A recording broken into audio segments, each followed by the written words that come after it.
Welcome to See You on the Other Side, where the world of the mysterious collides with the world of entertainment. A discussion of art, music, movies, spirituality, the weird, and self-discovery. And now, your hosts, musicians and entertainers who have their own weakness for the weird, Mike and Wendy from the band Sunspot. You know what I'm excited about, Wendy? I know what you're excited about, Mike, but you should probably tell everybody what you're excited about. Okay, we're getting the Sunspot See You on the Other Side van, getting ready to go up to the UP, the Upper Peninsula in Michigan, this weekend, and we are going to retake the Upper Peninsula for Wisconsin. We are bringing our own personal mystery machine full of all of our See You on the Other Side and Sunspot goodies. And yeah, I can't wait. So if you guys are coming to the Michigan Paracon, it's in Sault Ste. Marie, look for the bozos in the See You on the Other Side t-shirts. And that will be us. But no, we're looking forward to seeing people we've had on the podcast before, like the Haunt Investigators of Detroit. They're going to be there. And Jeff Belanger is going to be there. I think Chris St. Booth's going to be, like, there really is a huge amount of people going, and we're going to be there too. Yes. Causing trouble. Don't forget Greg and Dana. Yes. And the Newkirks. Oh, yeah, that's right. Oh, the Traveling Museum of the Paranormal and Occult's going to be. We really are excited because it's like a whole bunch of people who've been on the See on the Other Side podcast, getting all together, talking about paranormal stuff, and planting the Wisconsin flag once again in the Upper Peninsula where it should be. Like, there's no reason that the Michiganders should get all the big feet that are in the UP and that forest up there. I agree. You know there's something going on up there, and Bigfoot's up there, and Bigfoot belongs to Wisconsin, not the Michigan. Let's not forget that it's also at a casino, so we'll probably be gambling. Hey, maybe we can earn some money for Sunspot and then, double or triple it. Oh, that's the plan. Okay. I think the plan is what we're going to do is we've already got the new van, so now we're going to get all new broadcasting equipment for See You on the Other Side, the next 2.0. And the thing is, we'll talk about the ways that you can donate to the See You on the Other Side gambling fund at the end of the show too. So we'll get there. Don't worry about that. Anyway, good investment. Speaking of paranormal conventions, our guest today, I first met him at the Milwaukee Paracon last year, and I think you guys all met at Chicago Hauntings. I met him at Milwaukee Paracon last year. Yeah. Okay. Well, yeah, we all did. Well, no, I knew him for a long time, but all right, okay. Everybody saw him there. So Allison from Milwaukee Ghosts is joining us today. I'm obviously Mike. Hi, Allison. Hi. And also joining us today, let's give him his due props here. David Parr is the creator and co-star of Chicago's longest-running weekly magic show, The Magic Cabaret, now celebrating its 10th anniversary. David provides guidance and instruction to other magicians in his highly regarded books and his lecture appearances across the United States, including at Hollywood's prestigious and extraordinarily secretive Magic Castle. Most recently, David appeared on the CW Network's TV show Penn and Teller Fool Us, where his magic skills were put to the ultimate test. He's with us today to talk about stage magic and its relationship to the paranormal. Thank you very much for joining us, David Parr. Welcome. Great to be here. Awesome. I think we want to start with, we gave everybody your professional introduction there. We want to start with a little bit, getting to know you a little bit better. Where are you from originally? I was born and raised in Milwaukee, Wisconsin. And Yay! Yes, behind the cheddar curtain. Oh, it's all drippy. That's a good way to put it. Yeah. That's a good way to put it. But when I was growing up, my grandparents lived in Evanston, a suburb just north of the city of Chicago. So I spent a lot of time in Chicago when I was a kid. And I've always had lots and lots of friends there. And so when I wanted to start this show, The Magic Cabaret, I thought, well, I'm going to have to cast a wide net to find a performance space and a theater company that would be willing to co-produce it. And I just thought I'm going to have better luck in a place where there's a lot more storefront theater and stuff. So that's why I took it to Chicago. Sure. There's my story. Okay. Yeah, that's a good start. I have to interject that, I think maybe the first time I met you, David, was probably when you did that seance at the Brumder Mansion. Yeah. So many years ago. It was just Yeah, I was doing my amazing. Halloween show you know. at a bed and breakfast, basically, that had a theater in the basement, downtown Milwaukee, and one of the owners of it was an actor I had worked with in the past, and she was like, "Well, I'm looking for something to do for Halloween," and I was like, "Well, I have the show for you." And basically it was like it was a tour. Perfect. It was like a weird little magic show that moved from room to room of the house, and then ended up in the basement in this little theater space where we did a reenactment of a 19th century seance. That sounds so fun. It was so amazing. And you had some literary things that you did that night too, didn't you? Yeah. I mean, I tend to my main interests beyond magic are history and literature. So we actually ended up doing just before I started the cabaret in Chicago, we did at the Brumder, we did an Edgar Allan Poe version of that same show, where like each room was a different Poe story you were walking into, and then there was a seance to contact Poe's spirit at the end of it. Yeah, I saw that one too, and that was just so awesome. When I think about seances, I think about the episode we did about Houdini and Sir Arthur Conan Doyle and their paranormal bromance, and how there was that certain woman that Sir Arthur Conan Doyle like really loved, and Houdini just thought it was all obviously poppycock. And probably the medium Marjorie. Yes, and so I mean Marjorie was controversial and stuff like that, and she'd have ectoplasm fly out of her hoo-ha and stuff. And so I was wondering when you did your there was a lot of that going on back there. By the way, a lot of that going on back then. when you did your seance, David, I don't want to spoil the magic show for people that see it, but is there going to be any ectoplasm flying around? Let's say. No. Okay. No, nothing quite so exciting. No Slimer. Here's the interesting thing. I think in looking back on the whole spiritualist movement of the 19th century, it grew up and originated in the same area of the country where basically the women's suffrage movement. Yeah. And they were intertwined. And I think part of the reason why so many women ended up becoming spirit mediums was that in the seance room, you could say and do things that social constraints would not have allowed you to say or do as a woman in 19th century culture.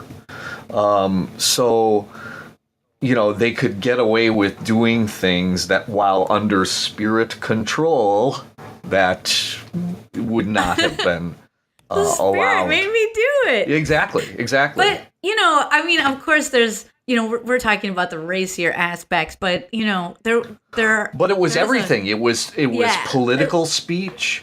Absolutely. Socio-political speech. I mean, it was all involved in the women's suffrage movement. And they could say things that were politically provocative and get away with it because they were in a trance and it was okay.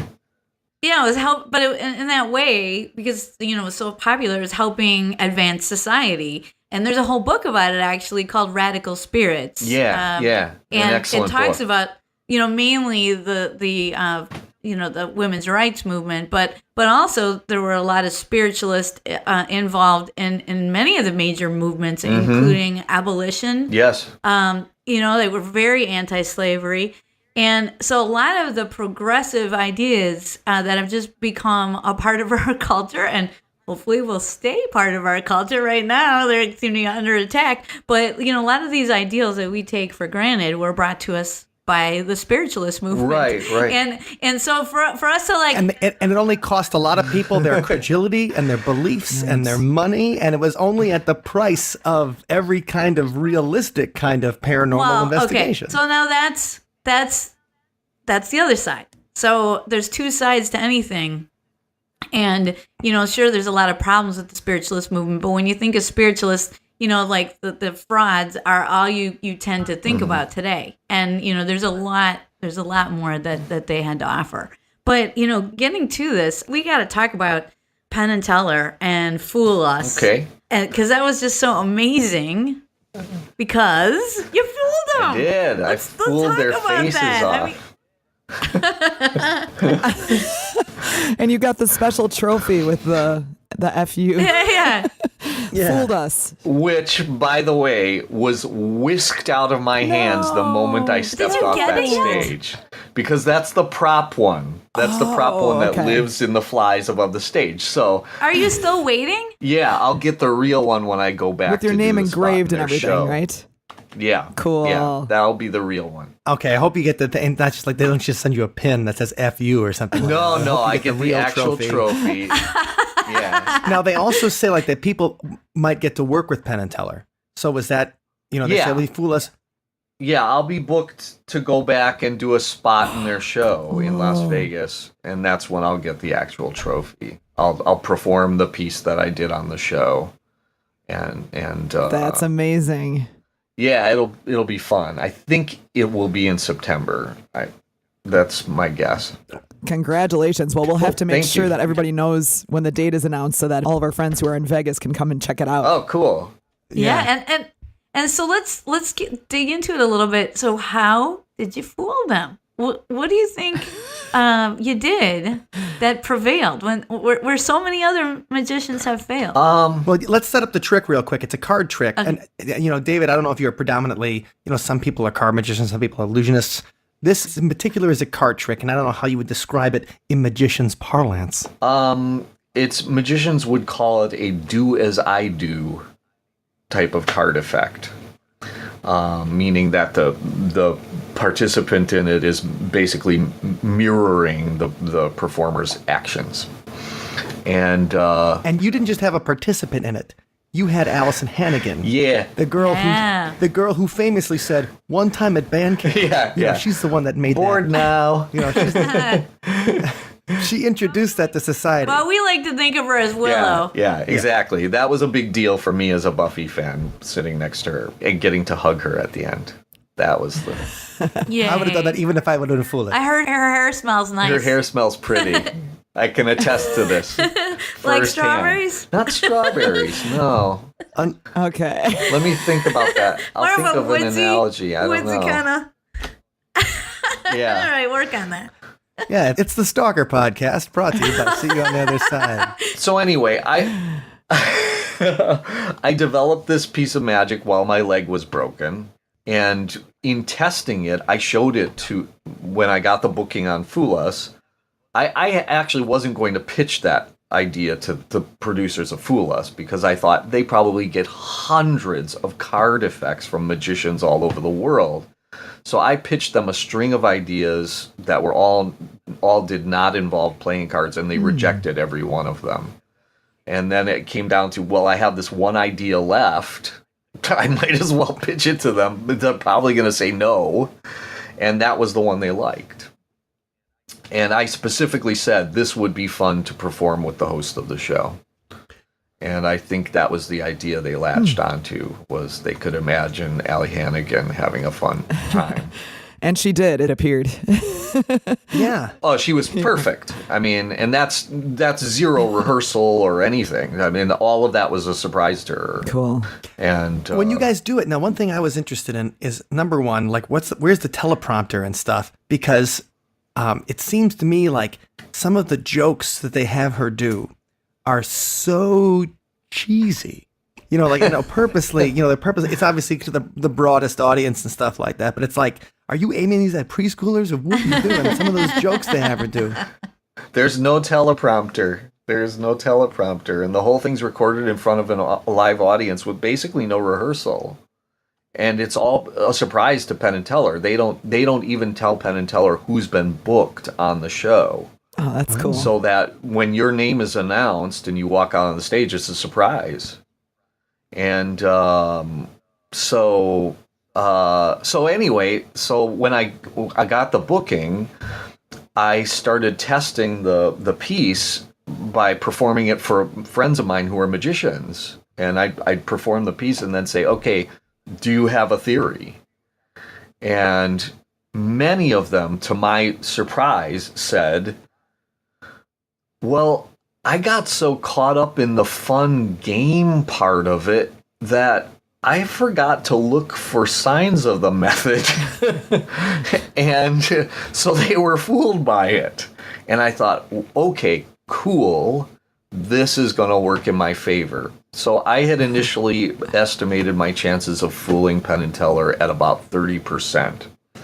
And after I showed this to a number of magicians, and they said that repeatedly, that they had gotten so caught up in the sort of narrative of the thing that they forgot to look for method, I bumped my chances up to 40% in my mind.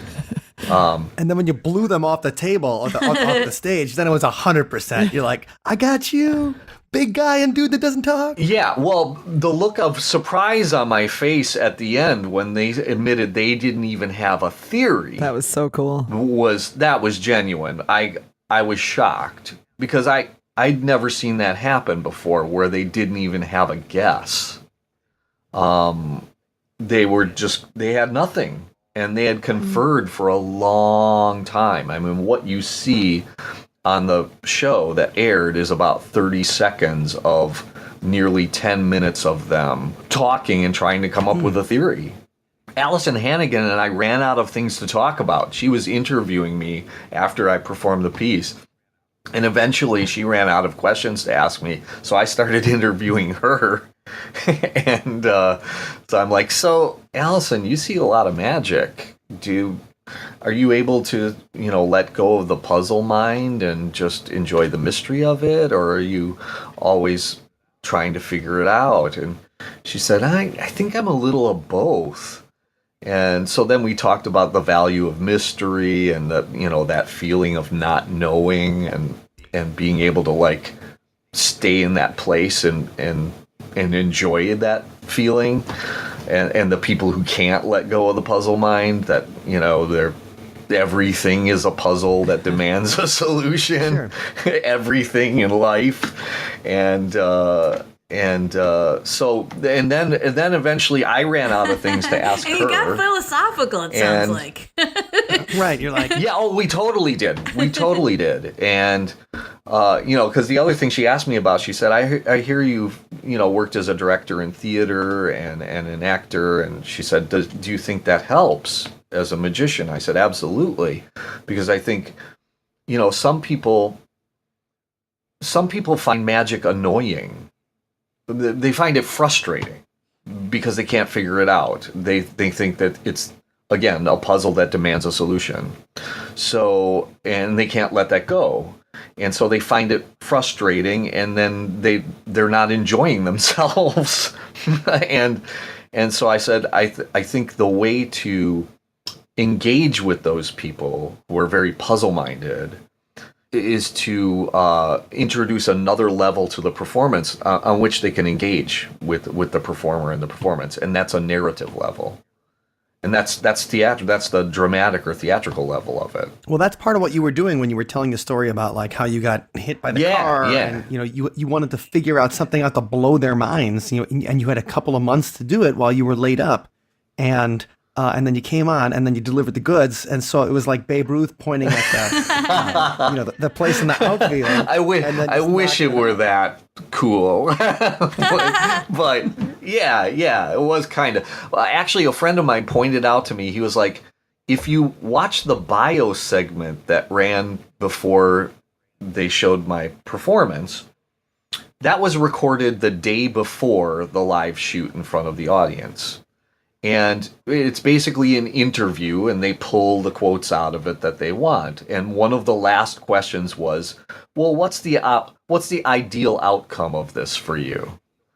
And I said, and you can see it in the bio, I said, the ideal scenario is that Penn and Teller look at each other and they go, And that's basically what happened. I know. That's just Cool. amazing. So I did cool. sort of Babe Ruth style predict what happen later. Yeah, some prescience there, definitely. So Penn and Teller, did you get to talk to them at all? I mean, other than on stage? Not much, because it was a long day of shooting. It was hours of shooting, and there were 8 acts recorded that day, none of which were on that episode that included me. And so they were super busy, and Penn was very sick. He had a cold or something, and he was losing his voice. His voice was ragged. And I was like the second to last act that was recorded that day. And by then his voice was just trashed. And so I spoke with him like maybe 2 sentences. He was on his way, walked past me on his way to his dressing room, probably to drink tea and lemon. Yeah. And take a break. And he walked past me and he said, "I saw nothing." Aw, amazing. Amazing. He was just completely baffled. He seems like, you wouldn't want to cross him. I mean, he's a tough nut. Because he's a giant? All that's part of it. Yeah, he's like, but 8 foot tall ponytail giant. Yeah. Penn and Teller, they're very active in the so-called skeptic community. I mean, there's many people, including myself, that would argue it's more of a cynic community or atheist movement rather than true skepticism. But there are valuable insights that they have in that community, and I wanted to talk to you about that, like as magicians, as skeptics, and atheists. I mean, what's going on there in your perspective? Well, James the Amazing Randi, obviously, just an example, he's the biggest skeptic on the planet that had the $1 million prize. And it seems like magicians and people that do things like the seances and stuff, they have a vested interest in almost against the paranormal. And, David, what are your experiences?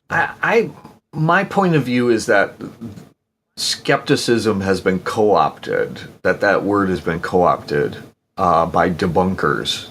And debunking has its function, definitely. I'm not saying that it's not of value, but I think skepticism is a different thing. If we go back and we look at the original definition of it, it basically means keeping an open mind. And I think that the so-called skeptics movement today is not about maintaining an open mind. It's not about free-minded inquiry. It's about proving that they're right and everyone else is wrong. And I think it's, the temptation to want to prove that you're the smartest person in the room is really great. As human beings, right? That's a human thing. But I think we have to not give in to those kind of foibles, right? And maintain an open mind. And that's not an easy thing to do. It means sort of making peace with questions that don't have answers. But that's a good thing, right? So I think a lot of the people who have become very prominent in this skeptics movement now are very dogmatic and very quick to judge and leap to conclusions. And I don't think that's good. I think it should be about open-minded inquiry and not just dismissing things out of hand or grabbing attention by being a debunker. And Houdini was often cast as this sort of a noble hero skeptic, right? And I don't see it that way at all. My understanding of his character from people who knew him and wrote about him is like, no, that was showbiz, right? It wasn't a public service he was doing. He was grabbing headlines by doing that's what he did. Right? So and then maybe one day he'd find somebody that could reach his mom. Like if he kept doing it, in the end, he would find what he was looking for. Well, I don't know that that's the case, and I have my own doubts about things, but it doesn't mean you stop seeking, right? I mean, that's the point of all of it. And I think that's what skepticism should be. Always seeking. Always asking questions. There's the quote right there. That's very quotable. So I just think that whole like skeptic movement, I mean, it is attractive. It is seductive. And that we live in this very materialist, reductionist world right now. Well, we like having answers. We like answers. Right, in dominant culture. Yeah. And especially the longer we've been alive, as you grow older, you start to lose your imagination and the sort of acceptance of wonder that you have as a kid, which is a bummer. Yeah. And I think honestly, in our heart of hearts, what we want if we buy a ticket to a magic show is the experience of mystery. Yeah. Is that experience of not knowing. And that's why we're buying the ticket. All of us, including me. It's exciting when that happens. Yeah, it's. Is that why you got into it in the beginning, David? Is so? I mean, what attracted you? I mean, it's something, especially in Milwaukee. Like, how many professional magicians do you guys know that you can look up to and take for a role model? Like, it's something extraordinary. Yeah, it's hard to do. I just got back from Las Vegas yesterday. It was a convention with over 1,000 magicians from all over the world. Oh, wow! All descending on Las Vegas like locusts, but with less fashion sense. So it was cool to meet lots of people, and lots of them had seen the Foolish episodes, so they were coming up and saying hi and how much they enjoyed it and all that. I don't know what the tally is for how many magicians there are in the world right now. I sometimes wonder if anybody's done the math. But when you were growing up, did you have a mentor? I got into it when I was 7 years old. No, I got a magic set as a gift when I was 7. And after I learned all the secrets in that little box, I had to know more. And so I went to the local library, and I took out every book I could find about magic and just devoured all those. And then when I ran out of those, it was like, okay, now where else? And I discovered that there was a magic shop about 20 miles from the house where I grew up. And I begged my parents to take me there. And so trips to the magic shop became a regular thing. And it became a phase I never grew out of. I've found that it's a deep enough subject that it can grow with you as you grow, right? And my interest in it expanded to myth and religion and philosophy, and all this stuff is intertwined. It's all of it seems to have its origins in magic. Also, last time we hung out, you dropped this bomb on me that you have some of these awesome first editions, of course, my favorite, Catherine Crowe's The Night Side of Nature. But let's talk about that. I mean, these old school paranormal investigators. Well, I heard about that book. I can't remember where I first encountered it, but I was like, I need a copy of that book. That it was that book and the other one I sent you the. Yeah, this from 1936. I forgot the guy's name too.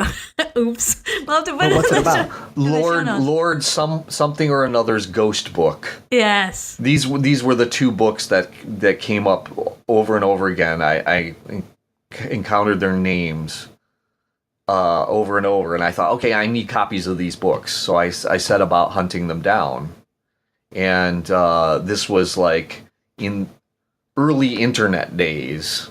where Lord Halifax. Lord Halifax's ghost book. That's it. Thank God for Google. Yeah, and I managed to hunt down that one on ABE Books back in the early days, and then I hunted down a first edition of The Night Side of Nature. Did you have to travel for that? Was there like, did you have to like rob somebody? I mean, how'd you find it? No. I hunted it down on the internet. Okay. And the cool thing was I sent Allison photos of it. The Halifax's ghost book had all this stuff like tucked into the pages, like postcards and a letter that the person had sent to the person he gave to the book, and there was like a little message written in the front of the book, and there are a couple notes written in the margins of the book, and so it was like there's a whole like love triangle thing. There's a romance going on in that, yeah. With that book, the original book giveaway. Yeah. So it was like, wow, this is even cooler. It's like story within the story. Yeah, well, it was like the book was haunted, right? Cool. By Right. these Cool. people who had owned it. So what compelled you to seek out, Catherine Crowe's work from 1848 and Lord Halifax from 1936? I mean, what drove your interest? I was collecting stories that might eventually become parts of my Halloween show and things like that. I mean, when I've done this show, the version you saw here in Milwaukee and the one I've done in Evanston, just outside of Chicago, Haunting History, it's basically a collection of stories of documented hauntings or weird macabre facts from the past. And, that's always been my fascination, is how much weirder history is than the version we learn in school, right? It's much weirder. And well, what's an example of one of those macabre facts that you got from one of those books and you're like, I got to put this in the show? Like, what was the fact, and then what made you say this? Like, oh my God, like people are gonna love this. Like, was it bloody? Was it sick? Was it offensive? Like, what about it was like, I gotta bring this to light? For example, one of the things I did last year was I told about how there's a letter. It's actually in the British Museum. I've seen it. It's a letter from Johann Goethe, the author of Faust. He wrote a letter to his mother in Frankfurt, Germany, asking her if she would purchase a special toy for her grandson's 5th birthday. And the toy was a miniature guillotine. And these were very popular toys in Europe around the time of the French Revolution. And she wrote back and said, no, I will not give my grandson such a horrible thing. And so I found out about that letter. When I saw the letter, I was like, oh, I've got to use this story. That sounds dangerous. I mean, is it like a kitchen utensil? You use it to cut carrots? Or, I mean... You used it to cut bad kids' fingers off. I think. Are you looking around, Yes. David? Because you have one. You Hold on guys, just a we're sec. on video. You can't see this, but Oh my gosh. I will find it. Can you imagine somebody taking their G.I. Joe and just cutting its head off? I'm just imagining all the little doll heads rolling around all over the place. I don't want to know. That's like the what bad could- kid in Toy Story. What could happen with that in the wrong hands? So here's the coincidence. Here's the magical part of this story. And this kind of stuff happens all the time. So I had learned about this letter in the British Museum, and I had noted it and thought, okay, I have to talk about this in a magic presentation at some point. Shortly after that, I am in an antique store in Chicago, and I'm sifting through. We're gonna see it right here. We'll have to take a picture of it and put it in the show notes. For you guys at home, he's going through his bag of tricks I am. right His now. And literal it's like bag of he tricks. actually pulled a... Here comes, there's a rabbit, there's a scarf, like the whole, everything's coming up. Oh my God, there's his old assistant's head. Oh, it's still bloody. Oh, these are the props the I whole brought top half of her body. that I carry to the show every night. These are the props that I still have not unpacked from last night's show. A dove just flew From out. the Magic Cabaret last night. So, Yeah, how's that happen? I'm standing in an antique store and I'm sifting through a bin of like photos and stuff, like old photos and things, and just idly sifting through to see if there's anything that might make a good prop, in my show. And I find this. It's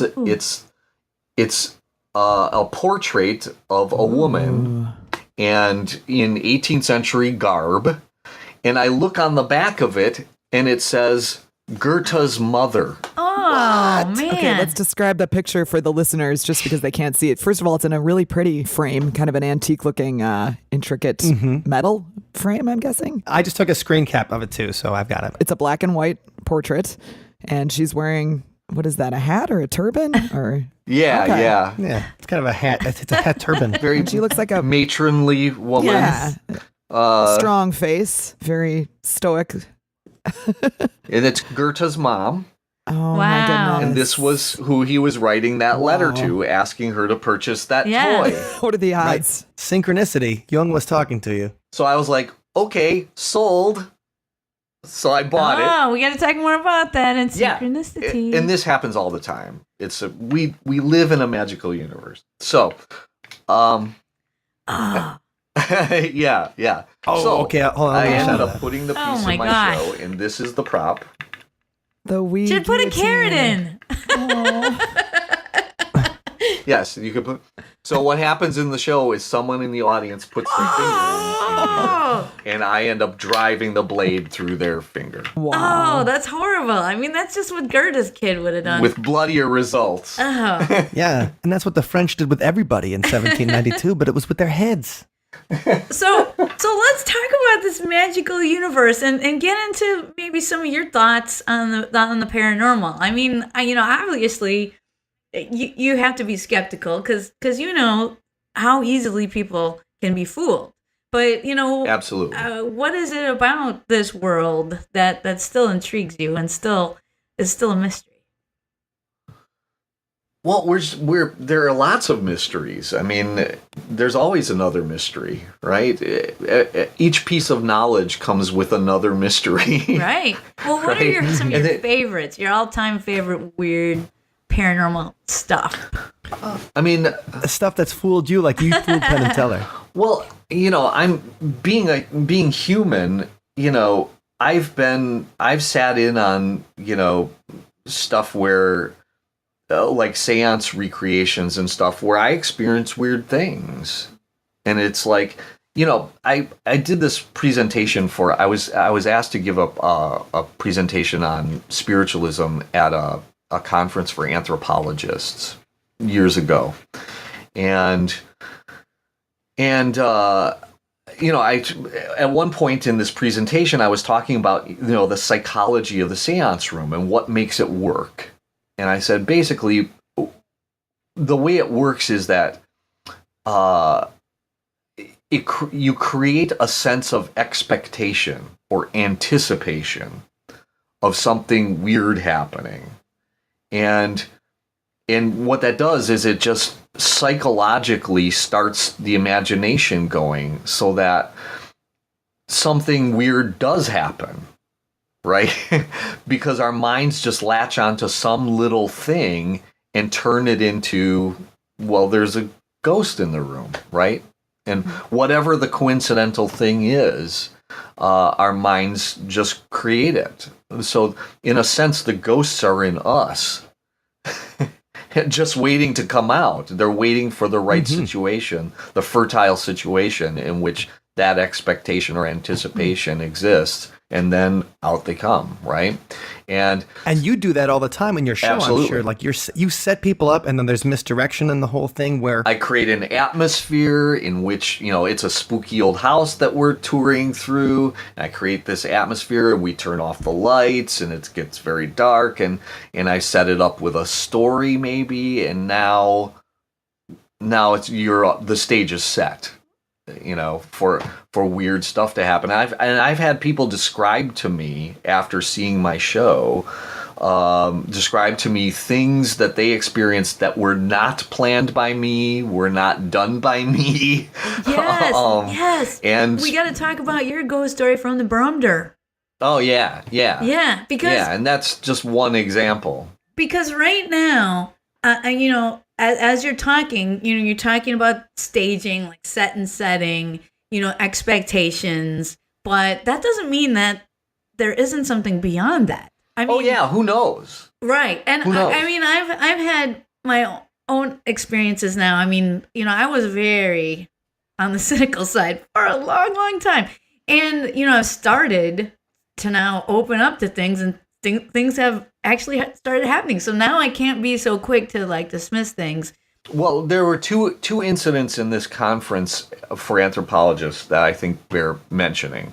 One was, as I was giving this talk about the psychology of the seance room, and just as I said, when we anticipate something strange and supernatural happening, it often does happen.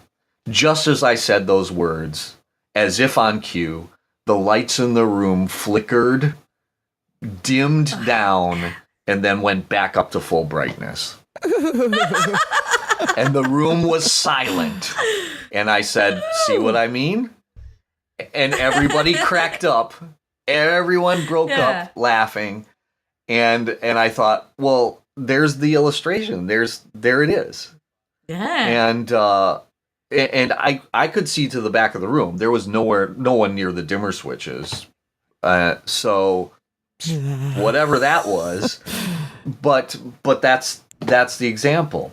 The other really cool thing that happened was my talk went way over time. I did a Q&A afterwards and all this stuff, and it went way, way over time. They finally had to kick us out of the room. So at one point, I basically said, we've all had weird experiences that we can't explain, right? I mean, that's just what happens to human beings in the world. And so a funny thing happened after I said that. It was like I had given permission for everyone there, all these anthropologists, to share their weird stories. So one after the other, people started saying, early on when I was doing field work, I had this weird experience, and they always put in the disclaimer sort of that they said, of course, I never told my colleagues because I didn't want them to dismiss me as a kook. Man, see, that's just shutting out an integral part of human experience. Right. So they said that over and over again, but then they'd tell their weird story. Like one woman was out in a forest. She was researching some tribe in some isolated area, and she was out in a forest, and there was an animal there, and I can't remember what she said the animal was, but they looked at each other, and she felt like the animal communicated with her. Well, chupacabras will do that. like they shared some significant communication, and she felt like, oh, I need to leave that animal an offering. So she dug in her pockets or whatever and found some item of food and left and put it down and then walked away. And she said that later she went back and it was gone. And but she said she just had this weird feeling that she had connected with this animal for a moment. And then she said, of course, I never told my colleagues that because they would have dismissed me as a kook. So after all these people shared these stories, I said, okay, I think there's a lesson here. And the lesson is we have to give ourselves permission to be human. Especially anthropologists. Right. Anthropologists are Exactly. studying what it's like to be human. And if you can't even tell your colleagues about something that you actually experienced, there is something fundamentally wrong. Right. Which is part of why I think the culture that has grown up around the skeptics movement is not a good thing. Because it's okay, whether you buy into any of the paranormal stuff, it's data. Data is important. It should not be dismissed. It doesn't mean you have to believe it. Mm-hmm. It means you just collect it as data. And then what you do with it is up to you. Right? You can't just sweep it under the rug because you don't like it. Right. No. So I think all of this stuff, the entire realm of the paranormal, the magical experience, has to be approached with a studious avoidance of belief and disbelief. Right? Yeah. I think that's fair. Amen. Well, amen, brother. We're with you. Now, David, we want to collect your data. Tell us of what happened to you. Yeah, what happened to you at the Brumder? Can you tell that story? That just amazed me. I certainly can. I almost forgot about it. And and this is just one example. I've had plenty of experiences where it's like I had that, the feeling that the anthropologist described, where it was like this sort of eerie feeling of connectedness or whatever. And I've sat in on drum circles, right? And a thing happens when you have a room full of people and they're all focused on one thing collectively. A thing happens and you can feel it. You can feel the connection happen. What is that? What is that? Especially when it's all drummers, because it's like a collective IQ of like 400. Yeah. Oh my God. Right? Watch it, buddy. So I've had that experience of, oh, wow, something is happening here and I can feel it happening. Right? And so the trick then is to not dismiss it or even try and define it. It's an experience, right? Yeah. That's what it is. Just experience it. Allow yourself to be human and experience it. The more you try to explain it, the crazier it sounds. Yeah, sometimes. And you're like, now I'm one of those people.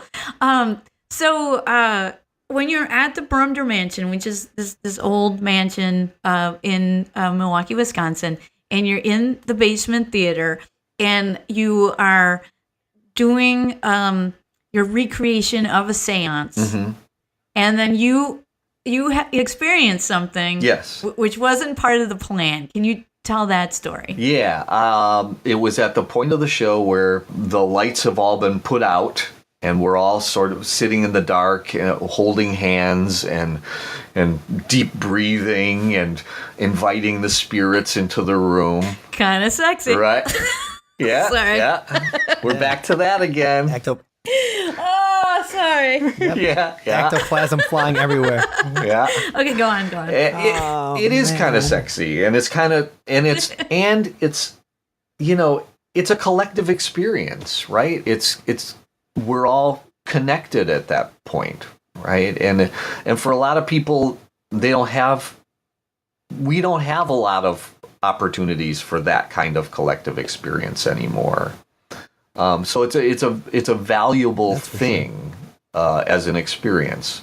So anyway, I'm at the point where I'm basically telling the spirit, I'm calling those spirits, telling them to show themselves, show yourself, give us a sign that you're here. And suddenly, from somewhere behind me, there's a sound like a rush of air, like a whoosh sound.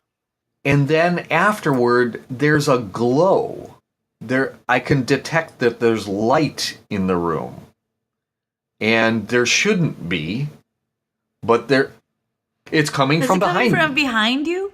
And you're thinking, who's ruining the show? Like, what do you... Yeah, well, who's this is around? entirely unplanned. But I know there can be no one behind me, right? There's a wall behind me. And what about the light? Didn't you made the sure room that all was the blacked lighting out. sources The and room was everything completely was blacked out? So there were no sources of light in that room. And so I was like, well, pretty soon our eyes are going to become accustomed to this light and people are going to be able to see, which would actually ruin some of the effects that were planned. So I was like, I better like gallop through the rest of the script for this. So I basically did the seance that was supposed to last 15 minutes in about 5 minutes. And so afterward, there had been a reporter there from, I think it was from the Marquette University student newspaper. And he came up to me and he was like, "That, I have never seen anything like that." He was like, you were silhouetted by this orange glow. That's creepy. And of course I took credit for it. Of course. Because when the universe hands you godlike powers, That's all me, baby. Yes. when someone asks you if you're a god, you say yes. You say So yes. so I was like, "Oh, thank you. I'm glad you noticed all the details," right? So in his review of the show that was published that week, he mentioned that effect in the show. So everybody expected it after that, I was right? like, "Okay. Yeah." Well, that's what I thought after that conference for anthropologists with the lights dimming down as if on cue. I was like, well, I'm never going to be able to give this talk again because they'll want that to happen. And how am I going to engineer for that to happen, right? Someone who has their hand on the switch of the power grid, That's incredible. right? What I think is really interesting there, and to me what makes it extra exciting is the idea that, so you saw and felt something. The whoosh of air, you saw the light, and then, so that could be just you having some kind of stroke or something Right. like that. But then, No, I was confirmed but then somebody, by multiple people. yeah, that 20-year-old writing the story didn't have a stroke. Right. You know, like he, or if you guys had simultaneous strokes, that's some weird synchronicity right there. there. That is paranormal. That is paranormal in its own right. Yeah. But it's that confirmation, I think, that makes it, that it just goes to show that there is something there. And can we explain it? What is it? Who knows? Is it a ghost? Is it just you guys connecting in your heads? Is it a shared hallucination? Blah, blah, blah. But either way, it's something that is out of the ordinary and it's confirmed and it makes it extra fun. Like now I can't wait to the next seance I go to, you know, like get through the banging part and get to the part where you freaking glow, man. Yeah. And that kind of stuff has happened all the time. Last year, when I was doing haunting history at the Dawes House in Evanston, I was getting ready to do the show. I was setting up, and it was like I was in a rush because I only have a few minutes to reset the show before the next audience comes in. And so I'm rushing around, getting things set up, and just as there's a huge chandelier hanging from the in the grand hallway of this beautiful old house.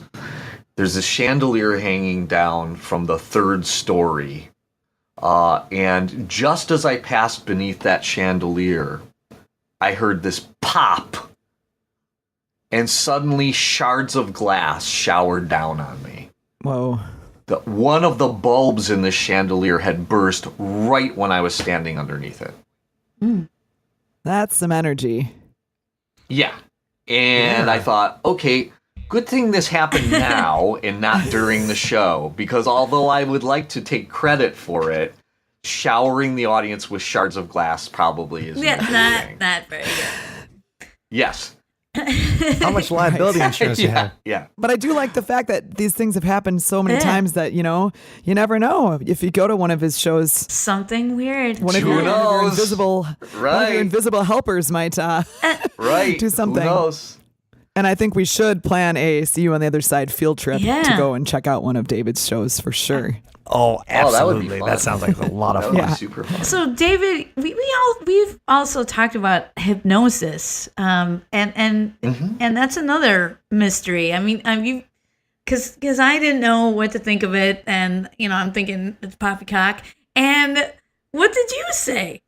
You said I was in your shoes years and years ago. I thought it was silly. until I actually saw it was an anthropology. I was at a convention for magicians in Chicago many years ago. This was probably in the early 80s. And this guy who was an anthropologist was there, and he said, well, I've come here to show you this video because I want to ask you about it. And because I don't understand it, and I think maybe you might. So he showed this video to this room full of magicians, and it was a video of a guy basically performing surgery somewhere in South America, basically performing surgery on people without anesthetic. And it was like stuff like eye surgery and stuff, and these people, zero anesthetic. It wasn't like the psychic surgery stuff that you see that's probably all like magic. Total magic effect. Guys, but this was an actual dude cutting with a scalpel on people who had with zero anesthetic. On people's eyeballs. Right. Slicing them up. Right. So he was like, well, the video included what went on before the whole surgery, which was that the people were all gathered in a religious setting, and there were hours of them chanting and praying and chanting and praying and all this stuff leading up to the eventual surgery. And so several people in the room said, oh, this is hypnosis, right? Those people were hypnotically inducted. That's what all that was about. And so they're under hypnosis, and that's why they're not screaming in pain during this surgery. And at that point I was like, okay, there's no way I can say there's nothing going on here. I watched him cutting on these people, and so it was like, okay, yeah, hypnosis works. We don't understand why it works. We don't understand the mechanisms that make it work. Right. But clearly it works. I mean, it's not a hoax. So when the people actually balk like a chicken on stage, when it says like balk like pretend you're a chicken or you believe you are a chicken or whatever under hypnosis. In effect, yeah. That person in effect, is a a chicken. chicken. So They think they're a chicken. They aren't Like- actually a chicken. here's the problem I have with that kind of act. I think hypnosis is a fascinating phenomenon, and it's worthy of study. But I think that study deserves to be done in a clinical setting where it's science, okay? Hypnosis as entertainment, I have a problem with. And it's about consent and being able to withdraw consent and things like that. I have never seen a hypnosis act that did not creep me out. Like, really creep me out on a level of, okay, do these people really know what they're consenting to? And can they, I agree can with they that, withdraw totally. consent if they discover that they're uncomfortable and don't want to participate anymore?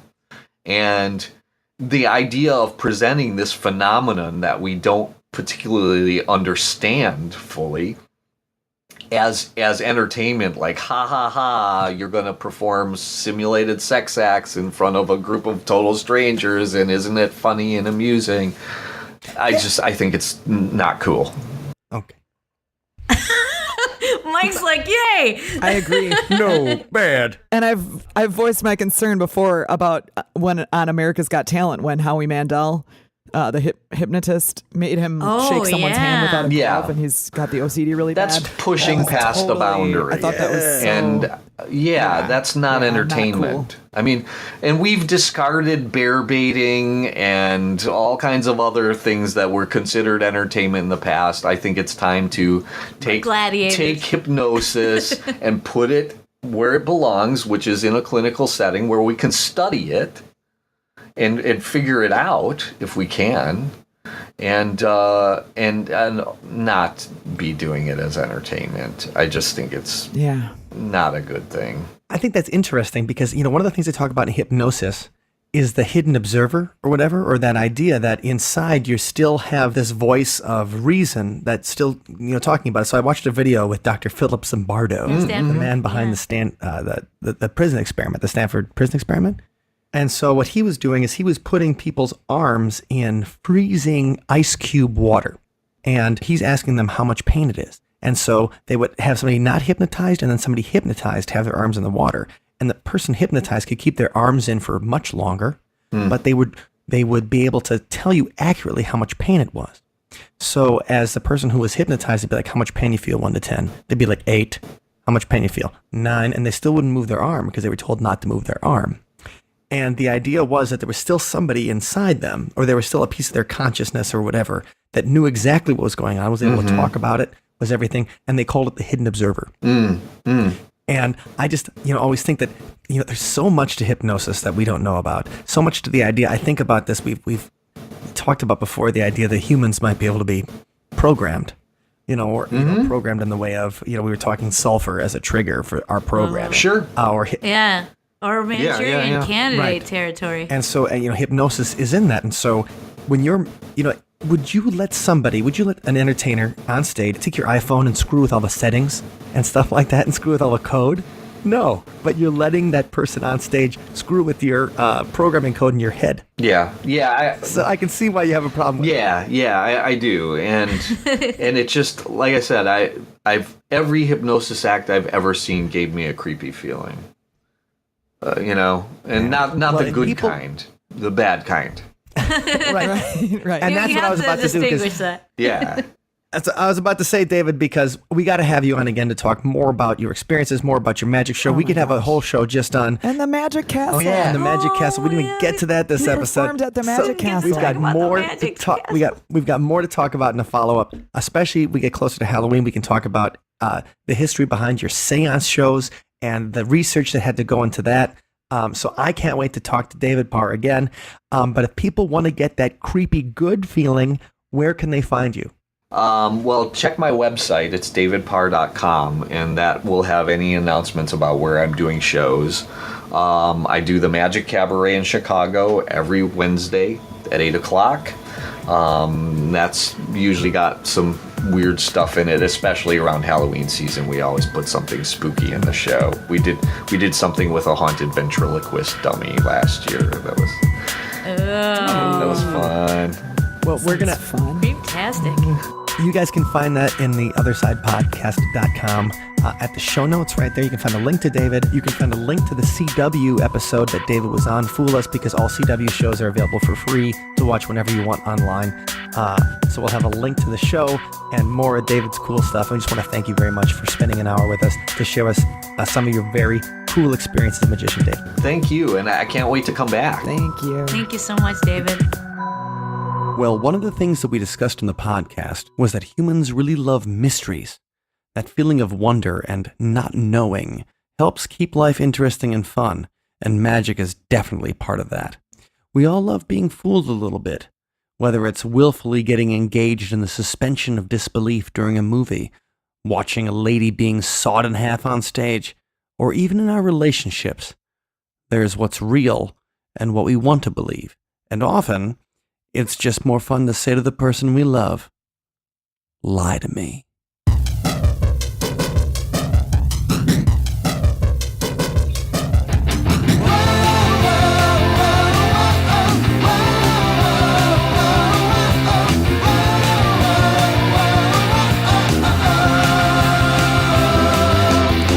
Tell me I'm the biggest. Tell me I'm the best. Tell me how hot I am, hotter than the rest. Whoa. Let me know how sweet my kisses taste. Well, you never felt this way before, and every boy left you wanting more. I can smell the boat on your breath. Lie to me, oh lie to me. Tell me I'm your big daddy. Everything you've ever dreamed. Lie to me, lie to me. Tell me I'm the one you need, the only man who can compete. Love it when you fool me, baby. I love it when you fib. I love it when you make me feel I'm just the best there is. Well, I'd rather live a fantasy than have to suffer through the truth. And your sweet fictions are all I need for proof. And I can smell the bullshit on your breath. Lie to me. Lie to me. Tell me I'm your big daddy. Everything you've ever dreamed. Lie to me. Lie to me. I'm the only one you need. The only man who can compete. Lie to me. Lie to me. Tell me I'm your big daddy. And everything you've ever dreamed. Lie to me. Lie to me. Tell me I'm the one you need. The only man who can compete.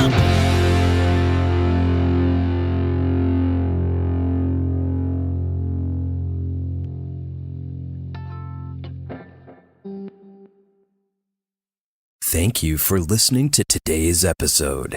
You can find us online at othersidepodcast.com. Until next time, see you on the other side. Oh, just a quick reminder, if you're going to the Michigan Paracon this weekend in Sault Ste. Marie, Mike and I will be there, so please make sure and find us to say hello. We would love to meet you. And finally, a great, huge thank you to all of our Patreon supporters for keeping the community going here at See You on the Other Side. And we'd love for you to join our community by visiting othersidepodcast.com/donate. And an extra special shout out to Ned. Dr. Ned is at the level of Patreon where he gets a shout out every single show. And we really, truly appreciate your help and your support and your enthusiasm for our band and our podcast. So thanks to everyone and thank you for listening. See you next time.